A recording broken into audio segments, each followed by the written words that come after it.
নির্মল বিশ্বাস এবং তাদের ভোলাদাসকে হুগলি থেকে গ্রেপ্তার করা হয়েছে এবং নির্মল বিশ্বাসকে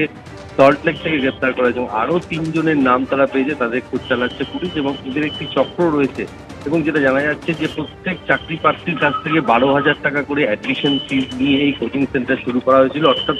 লক্ষাধিক টাকার প্রতারণা করা হয়েছে এমনটাই মনে করা হচ্ছে এবং এদের সঙ্গে যারা যুক্ত তারা অতীতে এর আগে বিভিন্ন প্রশ্ন ফাঁস কাণ্ডে তারা গ্রেপ্তার হয়েছিল।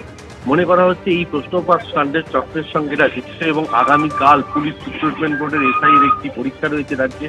সেই প্রশ্ন ফাঁসের চক্রান্ত করা হচ্ছিল কিনা সেটা খতিয়ে দেখা হচ্ছে পুলিশের পক্ষ থেকে। এই দুজনকে গ্রেপ্তার করে গতকাল ব্যারাকপুর মহকুমা আদালতে পেশ করা হয় এবং বিচারক তাদের 14 দিনের জেল হেফাজতের নির্দেশ দিয়েছে। তবে এই বাকিদের খোঁজ চালাচ্ছে মোহনপুর থানার পুলিশ এবং পুলিশ মনে করছে যে বেকার যুবক যুবতীদের কাছ থেকে মোটা অঙ্কের টাকা নিয়ে প্রশ্নপত্র মডেল প্রশ্নপত্র দেওয়ার নাম করে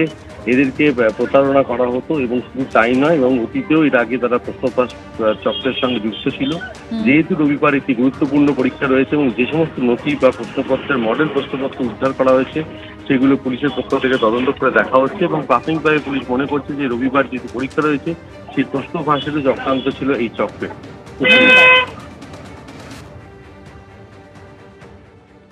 মুখ্যমন্ত্রীর বাড়ির সামনে